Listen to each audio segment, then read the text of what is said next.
예, 우리 성도님들 안녕하세요. 예, 반갑습니다. 이렇게 코로나로 인해서 우리가 힘들지만 서로가 이렇게 힘든 가운데에도 또 이렇게 얼굴들을 뵙고 하나님 앞에서 예배도 올리고 또 하나님의 말씀을 전하기도 하고 들을 수 있는 것이 참 큰 복이다 이런 생각을 해봅니다. 오늘은 마가복음 5장 말씀을 가지고 좀 교제를 하겠습니다. 마가복음 5장입니다.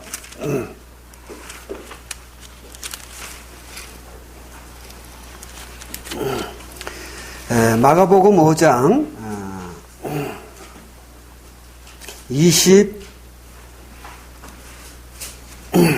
25절서부터 보겠습니다. 우리 25절부터 서로 교독을 좀 해볼까요? 34절까지 한번 교독을 해보겠습니다. 제가 먼저 읽고 다음 줄 우리 성도님들이 읽고 이렇게 하면서 해보겠습니다. 12해를 혈루증으로 알아온 한 여자가 있어 많은 자에게 많은 괴로움을 하고 가진 것도 다 버렸을 때 아무 괴로움이 없고 오히려 더욱 분하여 졌으되 예수의 소문을 듣고 무리 가운데 끼어 뒤로 와서 그의 옷에 손을 대니 이는 내가 그의 옷에 한 손을 대고 구원을 받으리라 생각하노라. 이에 그의 혈루 근원이 곧 마름에 병이 나은 줄을 몸에 깨달으니라. 예수께서 눈물이 자기에게서 나간 줄을 곧 쓰러하고 무리 가운데서 돌이켜 말씀하시되 누가 내 옷을 손에 대었느냐 하시니 제자들이 여짜오되 무리가 에워싸 미는 것을 보시며 누가 내게 손을 대었느냐 물으시나이까 하되 예수께서 이 일을 행한 여자를 부르고 불러오시니 여자가 자기에게 이루어진 일을 알고 두려워하여 떨며 와서 그 앞에 엎드려 모든 사실을 여쭈니 예수께서 이르시되 가라 내 믿음이 너를 구원하였으니 평안히 가라 내 병에서 너로 건강할지어다. 예, 우리가 마가복음 5장 25절서부터 34절까지 함께 보았습니다. 이 내용을 읽어서 우리가 대충 들어왔으리라 생각합니다만 간단하게 말씀을 드리자고 하면 그 12년 동안 혈루병으로 고생하던 여인이 있었습니다. 몸에서 흐르는 피가 그치지 않으니까 얼마나 힘들고 어렵겠습니까? 그래서 그는 많은 의원들을 찾아다녔다고 했습니다.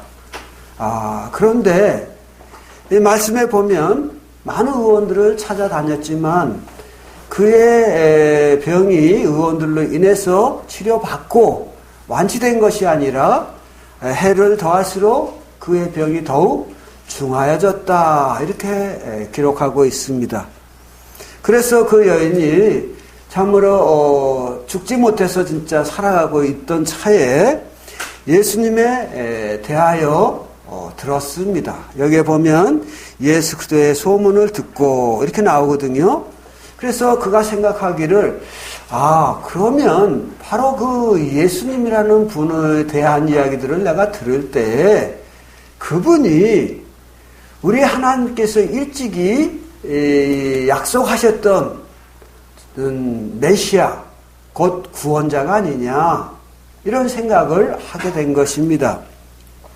하나님께서 인류를 위하여 구원자를 보내주시겠다고 하는데 내가 그 예수에 대하여 이야기를 들을 때 그분이 하나님이 약속하신 구원자가 분명하다.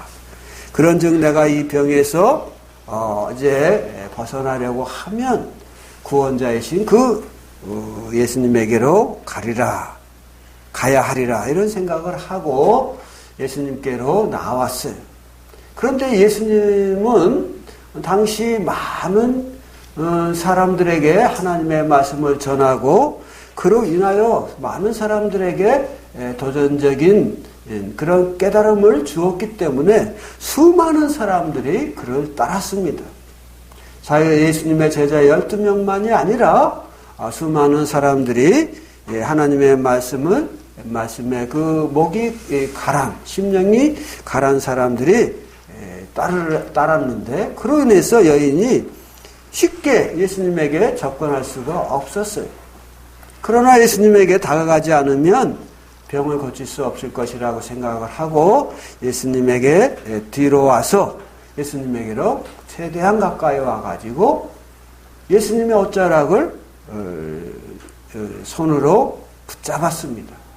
이유가 뭘까요? 이유는 내가 예수님의 말씀을 예수님에게 특별하게 개인적으로 부탁하지 않아도 그는 구원자이시니까 하나님이 보내신 자이시니까 나의 형편을 알고 내가 그의 옷자락만 붙잡아도 그분이 나의 소원을 이루어줄 것이다 라는 믿음을 가졌기 때문에 그는 뒤로 와서 즉 예수님의 뒤로 와서 예수님의 옷자락을 붙잡았다 이렇게 말씀하고 있습니다. 그러자 어떤 일이 일어났나요? 12년간 이 여인을 괴롭혔던 그 질병이 한순간에 나은 거예요. 그래서 여기 말씀에 보면 그 혈루의 근원이 곧 마름에 병이 나은 줄을 몸이 깨달았다는 거예요. 그리고 이 몸이 깨달아서 여인이 놀라는 차에 예수님이 또 돌아서서 말씀하기를 누가 내 옷을 만졌느냐 라고 물으시는 거예요. 그때 제자 중에 이 동일한 사건이 마가복음에도 있고 마태복음에도 있고 누가복음에도 기록이 되어 있는데 누가복음에 보면 그 예수님의 제자 중에 베드로라는 사람이 그 많은 사람들이 주님을 선생님을 이렇게 밀치고 부딪히고 이렇게 가는데 누가 특별히 선생님의 옷을 만졌다고 그러십니까? 그러면서 우리 주님이 하시는 말씀을 좀 이렇게 막는 이런 태도를 보입니다. 그때 우리 예수님께서 말씀하시기를 아니다. 나에게서 능력이 나아갔다. 라고 하시면서 이제 제자들을 향해서 말씀하실 때 그 여인이 자기가 행한 일에 대한 것을 정확히 꿰뚫는 예수님의 말씀 앞에 두려워함으로 앞으로 나와서 제가 예수님의 옷자락을 만졌습니다. 라고 말씀을 드리죠. 그때 예수님께서 말씀하시기를 딸아 내 믿음이 너를 구원하였으니 평안히 가라. 내가 병에서 놓여 구원을 병에서 놓여 건강할지어다. 이런 말씀을 합니다. 사실 우리가 이제 예수님 그러면 예수님은 이제 우리의 죄만 용서하신 분으로 생각하기가 쉬워요. 그러나 여기에서 보듯이 예수님은 그 사람들의 죄를 용서하기 위해서 이 땅에 오신 것이 가장 큰 목적이긴 하지만 그러나 그분은 이 땅에 계실 때 많은 사람들에게 선한 영향력을 끼쳤는데 그 중에 하나가 뭐냐면 많은 병자들을 고치셨다고 하는 거예요. 그래서 그 병든 많은 사람들을 그 병으로부터 구원하는 일을 그래서 영혼들의 그 죄에 빠진 영혼들을 구원하는 일도 우리 예수님께서 행하셨지만 그러나 우리 예수님께서는 사람들이 가지고 있는 수많은 문제로부터 그들을 구원하는 일을 행하셨다고 하는 것이죠. 그러면 우리가 읽은 이 사건, 잠시 우리가 생각해 본 이 사건에 대한 내용이 오늘날 살고 있는 우리들에게 어떤 의미로, 어떤 교훈으로, 어떤 살아있는 능력으로 다가올 것이냐 하는 것이죠. 우리는 이사야서의 말씀에 보면 이런 말씀이 있어요. 우리 이사야서 말씀을 좀 찾아볼까요? 구약성경, 여기 손 넣으시고 구약성경 이사야서 53장으로 가봅시다.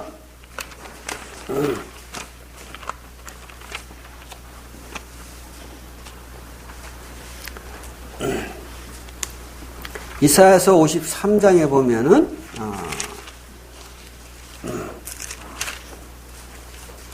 3절부터 읽겠습니다. 그는 멸시를 받아서 사람들에게 버림을 받았으며 강고를 많이 겪었으며 질고를 아는 자라. 마치 사람들이 그에게 얼굴을 가리는 것 같이 멸시를 당하였고 우리도 그를 귀히 여기지 아니하였도다. 여기서 말하는 그는 누구를 말할까요? 바로 예수님을 말합니다. 4절에 보면 그는 실로 우리의 질고를 지고 우리의 슬픔을 당하였거늘 우리는 생각하기를 그는 징벌을 받아서 하나님께 맞으며 고난을 당한다 하였노라. 5절 그가 찔림은 우리의 허물 때문이요 그가 상함은 우리의 죄악 때문이라.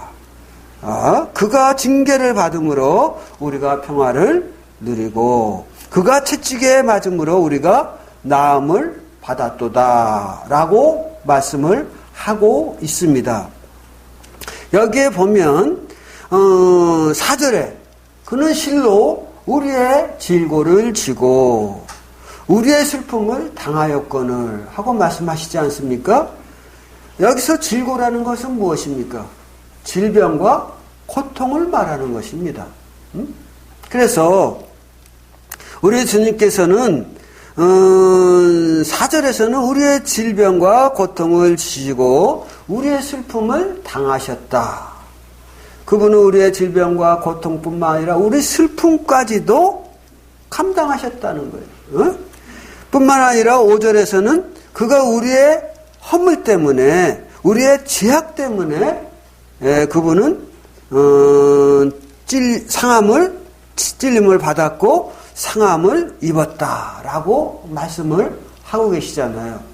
그래서 우리 주님께서는 우리의 구원자로 오신 분이십니다. 그런데 우리를 죄에서만 구원하시는 분이 아니라 우리를 우리의 모든 슬픔으로부터 또 우리의 모든 질병으로부터 또 우리의 모든 고통으로부터도 우리를 구원하시는 분이시다라는 것이죠. 실제적으로 우리가 아까 읽었던 마가복음 사건에서도 보면 그 여인이 질병으로 얼마나 고통을 받았습니까? 12년 동안 12해를 그 혈루증으로 인해서 고통을 겪고 있었는데 그가 치료를 받고자 노력 안 한 게 아니라 많은 묘하다고 하는 의원들을 찾아다니며 치료를 받고자 했지만 그 치료를 세월이 흘러가며 계속 치료를 받을지라도 고쳐지지 않는 병, 이거 완전히 불치병 아닙니까? 그런데 그가 예수님께로 나옴으로 어떻게 됐습니까? 그의 병이 저에게서 떠났다고 하는 거예요. 그리고 우리 주님도 말씀하시기를 따라 내 믿음이 너를 구원하였으니 내가 건강할지어다 라고 말씀을 하시는 거거든요. 그래서 우리는 이 여인이 자기의 그 질병의 고통으로부터 구원을 받았어요. 어떻게 받았나요? 그는 예수님에게로 나와서 그의 옷자락만 내가 붙잡을지라도 그 예수님께서 나의 질병을 고치시리라. 나를 이 질병의 고통으로부터 구원하시리라. 이런 믿음을 갖고 있었다고 하는 거예요. 그래서 우리 주님께서 말씀하시기를 그 여인에게 말씀하실 때에 내 믿음이 너를 구원하였느니라. 이렇게 말씀하시는 거거든요. 그래서 우리가 이제 주님을 사랑하고 하나님을 기뻐하는 마음으로 이렇게 이제 교회에 나오고 또 하나님 앞에 나와서 겸손한 마음으로 하나님의 말씀을 듣는 것은 매우 중요하고 가치 있는 일입니다. 왜요? 믿음은 들음에서 나기 때문에 우리가 하나님을 믿고 살아가는 그 믿음이 더욱 성장하기 위해서는 우리들이 하나님의 말씀을 듣는 것이 매우 필요합니다.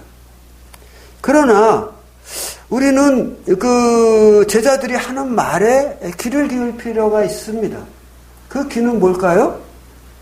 그 말씀은 많은 사람들이 주님과 함께 가면서 주님에게 몸에 부딪히고 주님의 옷을 만지기도 하고 뭐 본이든 본이 아니든 간에 주님과 계속 접촉이 일어나는데 누가 특별히 당신의 옷자락을 만졌다고 그렇게 옷자락을 만진 이를 찾으십니까? 하는 것이 제자의 고백이었거든요. 그러나 우리 주님은 말씀하셨어요. 아니다. 누군가가 내 옷자락을 만졌다고 하는 거예요. 내 능력이 나에게서 나간 것을 내가 안다. 라는 것이죠. 이 말씀은 주는 교훈이 무엇입니까? 우리가 예수님을 믿고 따르는 자들로서 나옵니다마는 그러나 예수님의 제자들처럼 예수님의 말씀은 훌륭한 말씀이야. 또 새로운 말씀이야. 또 생명의 말씀이기도 해. 예? 그리고 또 그분은 많은 이들이 존경하는 하나님의 사람이야. 그래서 예수님과 함께 하지만 그러나 그들의 삶은 거기서 머물렀다고 하는 거예요. 예수님을 1대1로 개인적으로 믿음을 가지고 예수님 앞에 나오지 못했다고 하는 거예요. 그래서 예수님의 참된 능력, 예수님이 땅에 오신 목적이 무엇이죠?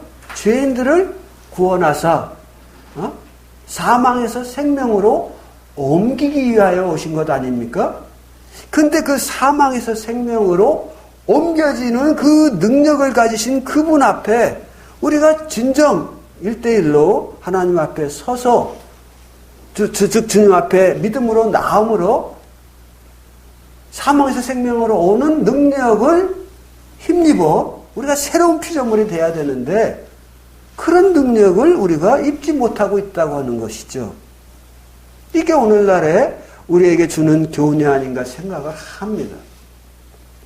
우리는 예수님 앞에 그저 군중심리에 의해서 몰려다니는 자들이 아니라 정말 하나님을 사랑함으로 1대1로 하나님 앞에 서는, 그래서 주님 앞에 나올 때도 주님은 우리의 하나님의 형상이요 본체시라 그랬잖아요. 하나님은 영이시니 우리가 그를 뵐 수는 없지만 우리가 예수 그리스도를 통해서 하나님이 어떠한 분임을 알 수 있고 볼 수 있잖아요. 그래서 우리 예수님께서도 빌립이 아버지를 보여달라 하니까 나를 본 자는 아버지를 보았거늘 어찌 내가 하나님을 보이라 하느냐라고 말씀하시잖아요. 그래서 우리가 예수님 앞에 참 나온 여인의 그 믿음의 행동은 우리에게 도전을 줍니다. 당신은 나처럼 예수님 앞에 1대1로 나아가 사망에서 생명으로 옮겨진 그런 능력을 경험한 적이 있습니까? 라고요. 정말 그 하나님의 은혜로움을 경험하신 적이 있습니까? 라고 묻는 것입니다. 우리는 이제 지난 시간들을 통해서 생각해 본 말씀들이 있습니다. 그 내용 중에 한 부분이 뭐냐면, 엘리는 하나님을 경외하는 훌륭한 대제사장이었어요. 그러나 그의 두 아들은 어떤 사람들이었나요? 엘리 제사장의 뒤를 이어서 이스라엘의 대제사장이 될 아들들이었는데 그들은 하나님을 모르는 불량자였다라고 말합니다. 그래서 하나님의 신전에서 저들이 악을 막 행했어요. 하나님의 존재를 인정하지 않은 거죠. 아니, 훌륭한 대제사장 엘리의 아들들이 왜 이렇게 하나님 앞에 불량자라는 이런 정죄를 받아야 되느냐 그 말이에요. 그것은 그 아들들이 아버지의 선한 영향력 가운데에서 하나님을 알고 하나님을 믿으려고 하지 않고 그들은 하나님 앞에 믿음으로 서지 않은 거예요. 성경은 말합니다. 우리의 구원은 그것이 질병으로부터의 구원이든 우리가 고통하는 문제로부터의 구원이든 아니면 우리의 나를 낙담케 하는 어떤 슬픔으로부터의 구원이든 간에 죄로부터의 구원이든 간에 우리가 하나님 앞에 1대1로 서야 한다고 하는 거예요. 쓸 때 어떻게 서야 된다? 하나님을 믿음으로 서야 한다고 하는 거예요. 그래서 히브리서 저자는 말씀합니다. 믿음이 없이는 하나님을 기쁘시게 하지 못하나니 하나님께 나아가는 자는 반드시 그가 계신 것과 또한 그가 자기를 찾는 자에게 상 주시는 이이심을 믿어야 할지니라 이렇게 말씀하고 있어요. 다른 말로 표현하자고 하면 우리가 하나님 앞에 나갈 때는 믿음을 갖고 나가야 된다고 하는 거예요. 그분이 살아계셔서 나를 인격적으로 대하시는 분이시다. 그는 선하셔서 내가 그분 앞에 나아가 간절히 믿고 구할 때 나에게 응답하시는 분이시다. 라는 이런 믿음을 가지고 나가야 된다는 거예요. 그러나 많은 사람들이 그냥 관념적으로 하나님 앞에 서는 경우가 많습니다. 습관을 따라 서는 경우가 많아요. 하나님을 알지 못하고 하나님 앞에 서는 경우가 많이 있습니다. 왜 그럴까요? 엘리 제사장의 그 두 아들 홈리와 비누아스처럼 아버지가 대제사장이니까 내가 성전에 있는 거지. 그리고 또 이 성전에서 아버지의 찬스? 요즘에 그런 말이 많이 나오더라고요. 어머니 찬스, 아버지 찬스, 부모님의 찬스, 이런 말이 나오는데, 그 아버지의 그 찬스로 인해서 저가 편안히 먹고 마시고, 또 사람들로부터 존경받는 자가 되니까 하나님을 필요로 하지 않은 거예요, 그들이. 그래서 하나님의 이름으로 저들이 하나님의 성전에서 일을 했지만 하나님을 개인적으로 만나본 적이 없는 것입니다. 다른 말로 표현하면 히브리 기자가 표현한 대로 하자고 하면 저들이 한 번도 믿음으로 살아계신 하나님 앞에 개인적으로 서서 엎드려 자기 죄를 회개하고 그 살아계신 하나님으로부터 자기 죄를 용서받는 그런 경험이 없었던 자들이죠. 우리가 들었던 엘리 제사장의 아들들만 그렇습니까? 아니잖아요. 그 사무엘의 두 아들들도 마찬가지였어요. 사무엘이 하나님을 참으로 경외하는 어려서부터 하나님을 섬겼던 훌륭한 하나님의 선지자였습니다만은 그들의 아들들은 그렇지 않았어요. 하나님의 말씀을 던져버리고 자기 소견에 오른 대로 재판을 하면서 그것도 양심을 따라 재판하는 것이 아니라 돈을 따라 재판하는 이것은 하나님이 가장 싫어하는 일 중에 하나거든요. 그런데 그들이 그렇게 했어요. 이유가 뭡니까? 참 아버지의 믿음이 그 아들들에게 자연스럽게 유전되는 것이 아니었다고 하는 거예요.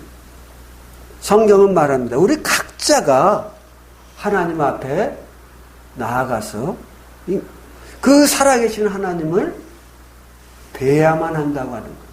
그 하나님 앞에 엎드려 그 개인적으로 1대1로 주님으로부터 죄 용서함을 받아야 된다.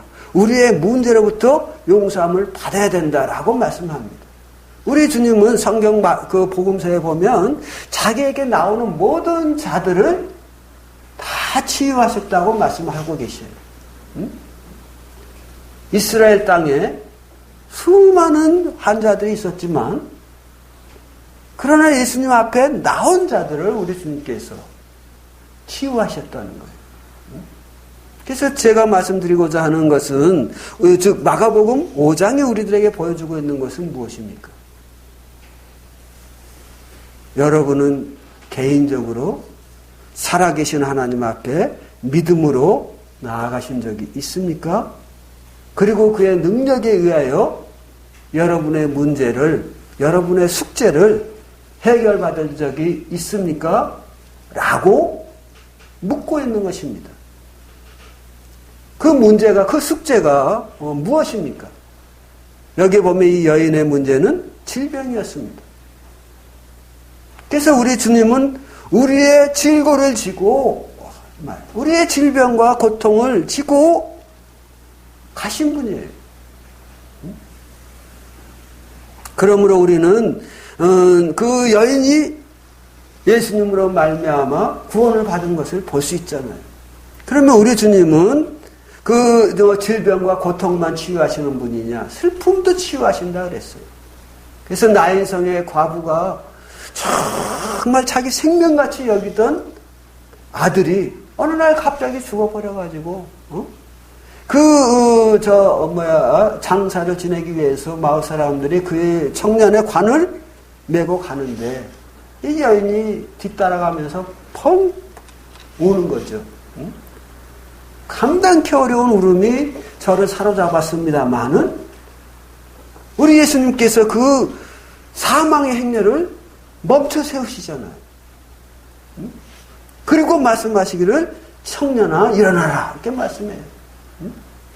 청년이 죽은 청년이 예수님 앞에 믿음으로 나왔다는 것이 아니고 우리 주님은 그 여인의 자기의 생명같이 여기는 아들의 죽음을 보고 슬퍼하는 여인의 슬픔에서 저를 구원하시기를 원하셨던 거예요. 그렇게 해서 그 청년이 이제 그 관을 열고 나오는 이런 일들이 일어나잖아요. 그런 일들은 여러 모양으로 나타나요. 그래서 여기 마가복음 5장에 나타난 이 여인도 예수의 소문을 들었다 그랬어요. 예수의 소문은 어떤 소문입니까? 바로 예수님께서 행하신 여러 일들에 대한 소문 아니겠습니까? 그분이 가르치신 많은 귀한 교훈들에 대한 이야기가 아니겠습니까? 그런 이야기를 듣고 바로 이분이야말로 하나님께서 보내신 구원자가 아니냐. 그러면 내가 그 구원자에게 나아가 내가 구원을 얻으리라 하는 것이 이 여인의 믿음이었거든요. 사실 모든 민족이나 백성들이 아담 이후로 구원자를 기다리고 있었어요. 하나님께서 이미 지금서부터 6,000년 전에 인류의 역사가 시작된 이래로 아담에게 말씀하신 하나님이 구원자를 보내시겠다고 했거든. 그것이 이제 구전으로 계속 전달돼서 많은 나라의 사람들이, 모든 민족들이, 모든 백성들이 어떻게 해요? 구원자를 기다리고 있었어요. 그런데 세월이 흘러도 구원자가 안 나타나니까 어떤 일이 일어나나요? 사람들이 이제 자기 종교를 만드는 거야. 그래서 종교를 통해서 구원자를 참 자기들이 구원을 받고자 하는 것이죠. 이런 일들이 일어나고 있는데 우리 주님께서는 때가 되면 이 땅에 오셨잖아요. 때가 되면. 그리고 자신이 하나님께서 보내신 구원자이심을 우리들에게 확실하게, 당대의 사람들에게 확실하게 말씀해 주셨어요. 그럼에도 불구하고 당대의 사람들이 예수님을 믿지 않았어요. 저거 어찌 구원자일 수 있겠느냐? 어찌 갈릴리에서 선한 것이 날 수 있겠느냐? 이러면서 예수님에 대해서 부정하는 거예요. 계속. 여기 있는 대로 예수님의 소문을 듣고 무리 가운데에서 믿음으로 나오는 여인이 있었던 반면에 수많은 무리들이 어떻게 해요? 그저 예수님에 대하여한 어떤 존경심 또는 호기심 또는 이해관계 또는 어떤 종교적인 마음 이런 등등 여러 이유가 있겠죠. 교회 나가는 사람들도 많이 그러잖아요. 정치적인 이유 때문에 나가는 사람도 있고 이해관계 때문에 나가는 사람도 있고 또 주어진 시간을 좀 더 가치 있게 쓰고자 해서 나가는 사람도 있고 그런데 정작 내가 사망에서 생명으로 옮겨지리라 하는 이런 구원 문제를 가지고 나오는 사람들은 적다고 하는 거예요. 그런데 성경은 말하기를 우리 예수님께서는 우리를 구원하기 위해서 특별히 이런 질병으로부터나 우리의 슬픔과 고통으로뿐만이 아니라 가장 우리의 슬픔과 고통과 질병을 가져오는 모든 근원은 뭐입니까? 바로 죄인 거거든요. 죄. 이 죄로 말미암아 사망이 왔고 하는 말씀을 보면 사실 우리가 죽을 때 평안히 자연 사는 사람이 몇이나 될까요? 다 알고 보면 다 질병이 있어가지고 그 질병으로 말미암아 죽는 거예요. 그래서 우리는 이 죽음을 볼 때 바로 죄가 우리 삶 속에 가장 우리를 불행으로 이끄는 요인임을, 사망으로 이끄는 요인임을 알게 됩니다. 그런데 그 죄의 문제를 해결하기 위해서 우리 주님께서 이 땅에 오셨다고 하는 것이 이사야 선지자가 하는 말씀 아닙니까? 그래서 우리가 펼치고 있는 이사야서의 말씀에 보면 그는 실로 우리의 질고를 지고 우리의 슬픔을 당하였거늘 우리는 생각하기를 그는 징벌을 받아서 하나님께 맞으며 고난을 당한다 하였노라. 이 말씀은 다른 말로 표현하면 뭐예요? 예수님의 죽음이 나의 삶과 무슨 상관이 있느냐? 이렇게도 생각을 한다는 거예요. 이렇게 생각. 그러나 그가 찔림은 우리의 허물 때문이고 그가 상함은 우리의 죄악 때문이라고 성경은 말합니다. 즉 하나님께서 그의 아들을 보내서 이 땅에 거하게 하시며 그로 하여금 참 찔림을 당하고 상함을 입게 하여 돌아가시게 하신 이유가 뭐냐? 바로 우리의 죄악 때문이다. 우리의 허물 때문이다. 나는 그렇게 큰 죄 없어요. 이렇게 말씀하는 분들이 있을지 몰라요. 난 나름대로 선하게 살았다니까요. 열심히 살았어요. 그러나 여기 보면 허물이 나오잖아요. 죄라고 말하지는 못할지라도 우리들이 좀 이렇게 실수하거나 사람이니까 남에게 때로는 상처를 주는 이런 일들이 있을 수 있잖아요. 본의 아니게. 그러나 그것도 다 하나님 앞에서는 정죄받을 수 있는 죄라고 하는 것입니다.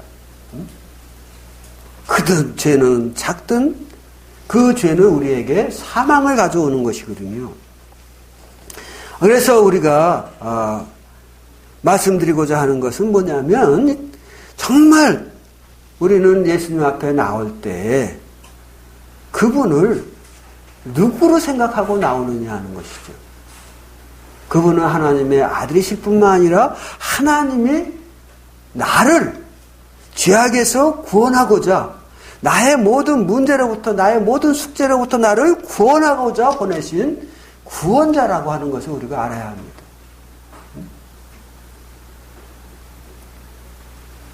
그래서 우리 예수님께서 이제 그 구원자를 기다리는 유대인들에게 말씀하신 거예요. 내가 바로 너희들이 기다리던 구원자다. 사람들이 안 믿잖아요. 그래서 예수님이 말씀하셔요. 너희가 존경하고 사랑하는, 너희가 믿고 따르는 세례 요한, 그가 나에 대해서 뭐라고 증거했느냐. 보라! 세상 죄를 지고 가는 하나님의 어린 양이로다라고 말하지 않았느냐. 그렇게 증거하지 않았느냐. 바로 세례 요한이, 너희들이 믿고 따르는 세례 요한이 증거한 것처럼 나는 세상 죄를 지고 가는, 곧 너희의 죄를 지고 가는 하나님이 보내신 하나님의 어린 양, 곧 속죄의 제물로 이 땅에 온 하나님의 아들이다. 이걸 이야기한 거예요. 그래도 사람들이 안 믿으니까 우리 주님께서 말씀하시기를 너희가 나를 못 믿겠거든. 내가 하는 일을 보고 나를 믿으라 그랬어요. 내가 하는 일이라는 건 뭘까요? 예수님은 사람이 할 수 없는 일, 곧 하나님만이 하실 수 있는 일을 행하신 거예요.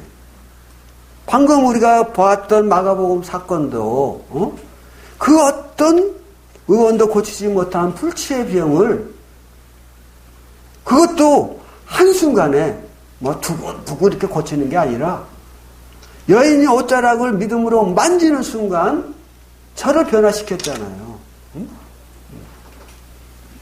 그게 이제 예수님의 능력인데 그것은 하나님만이 할 수 있는 거잖아요. 어떻게 옷자락을 만졌다고 한순간에 그것도 완치되는 놀라운 역사가 일어날 수가 있겠습니까? 그것만입니까? 아까 나인성의 과부의 문제도 그렇습니다만 그가 큰 슬픔으로 마을이 떠나갈 만큼 울어제낄 때 그 울음을 그치게 하신 이가 누구냐 그 말이에요. 청년아 일어나라 하는 말씀으로 죽은 자를 일으키시는 예수님의 능력, 그 능력이 여인의 슬픔을 기쁨으로 바꿔놨잖아요. 이런 일들이 사람이 할 수 있는 일이냐 그 말이죠.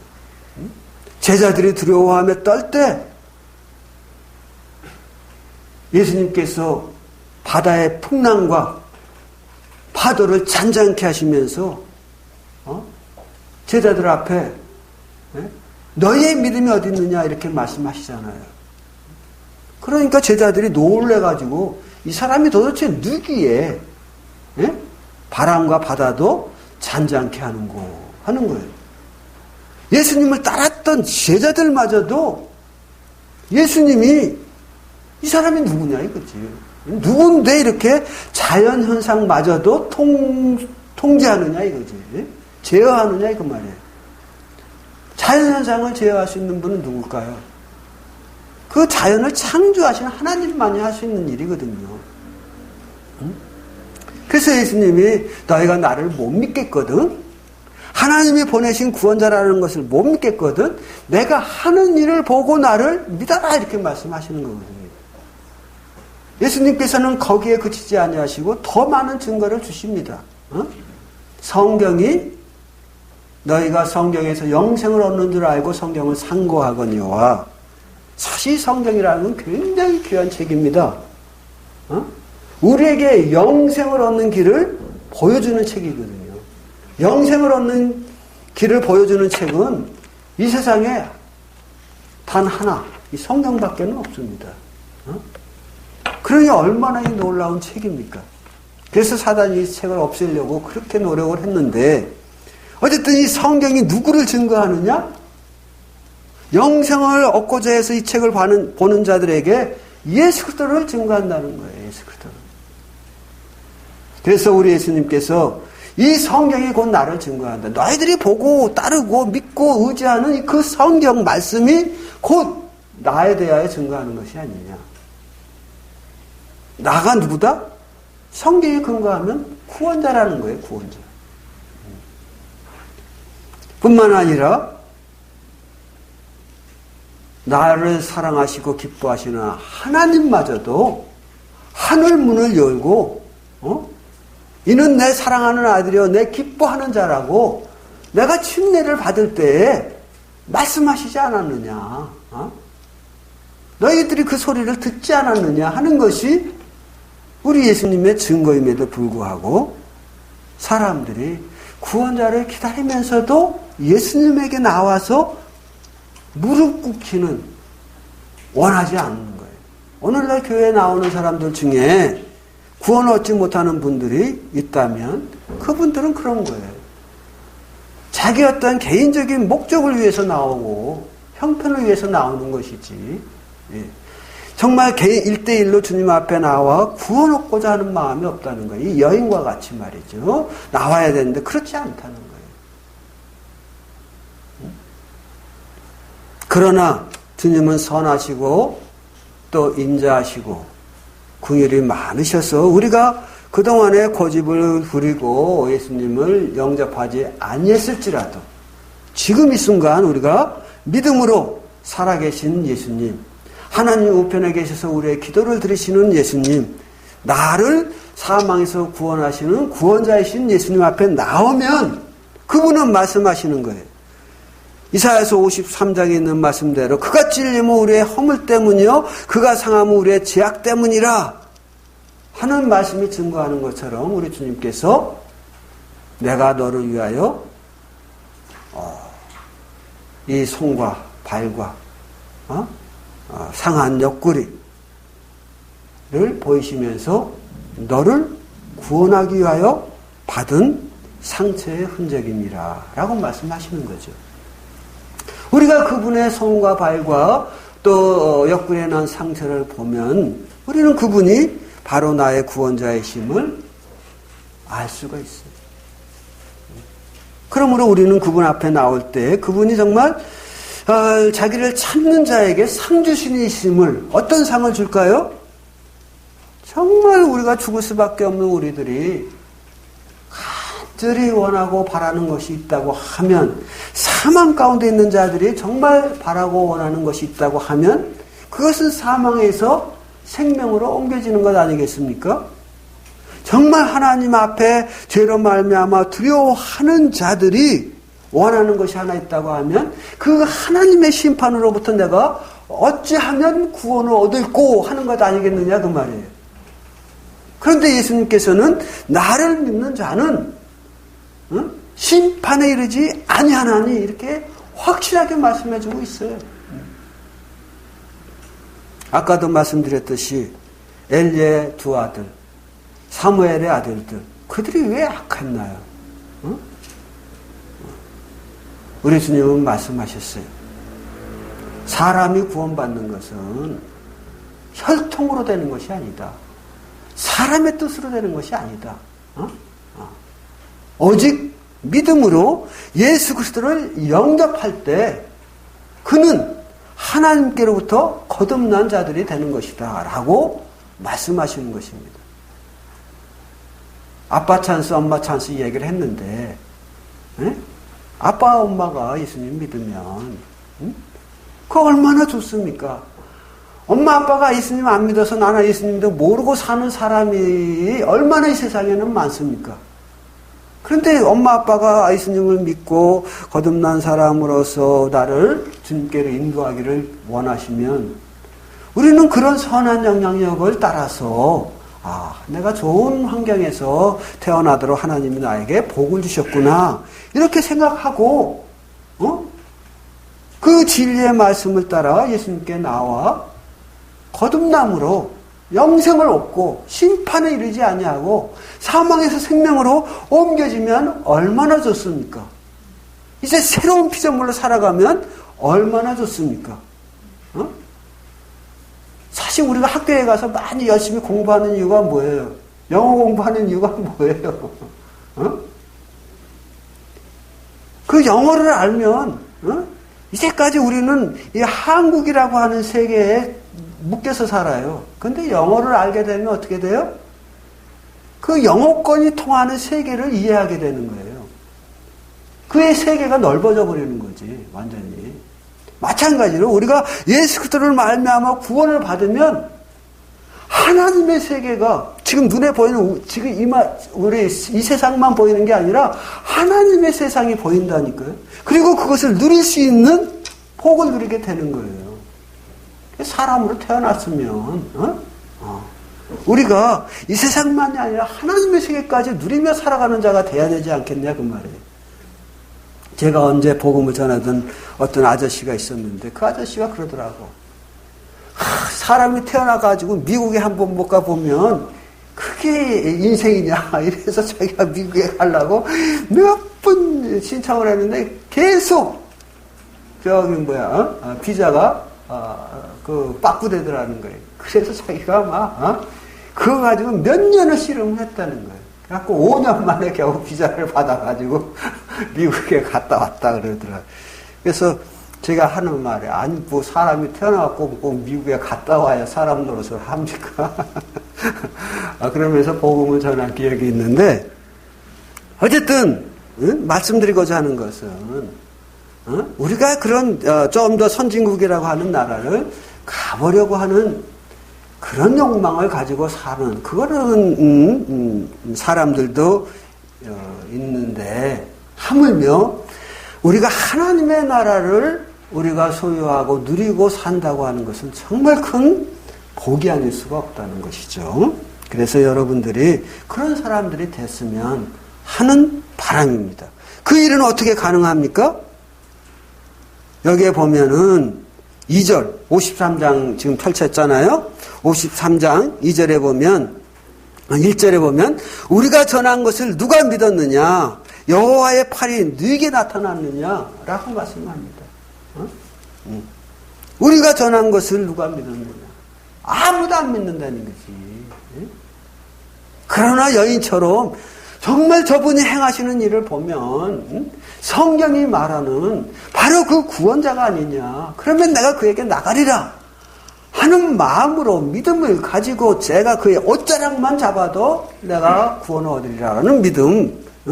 내가 그분 앞에 정말 주님 저는 죄인입니다. 저를 구원하소서라는 이 기도 한마디로 내가 새로운 피조물이 된다고 하는 이 믿음. 이 믿음을 가지고 여러분이 예수 그리스도 앞에 개인적으로 선다고 하면 여러분들은 그의 강한 팔의 능력을 경험할 것입니다. 그의 강한 팔의 능력이란 바로 죄인된 여러분들을 의인되게 하시는 그 하나님의 능력을 경험할 거다 그 말이에요. 여러분 이제 죽어있는 여러분들을 다시 거듭나게 하사 새로운 피조물로 만드는 하나님의 능력을 경험할 것이다 그 말이에요. 성경은 말해요. 시편에서 여호와의 손가락으로 만든 온 천지 만물을 내가 보오니 어찌 그리 아름다운지요. 이렇게 말해요. 하나님께서 천지를 창조하실 때 만물을 삼라만상을 창조하실 때 손가락으로 만들었다 이렇게 표현해요. 그러나 여기 53장 1절에 보면 뭐라고 그러죠? 우리를 구원하기 위해서는 그가 여호와의 팔이 그래요. 손가락의 힘으로만 쓰는 것이 아니라 그의 팔까지 동원됐다 그 말이에요. 응?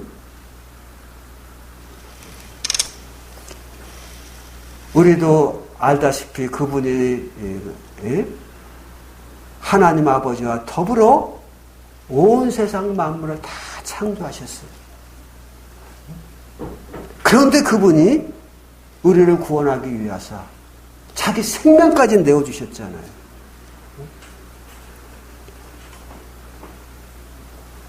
그러면 우리는 어떠한 자가 되어야 되겠습니까?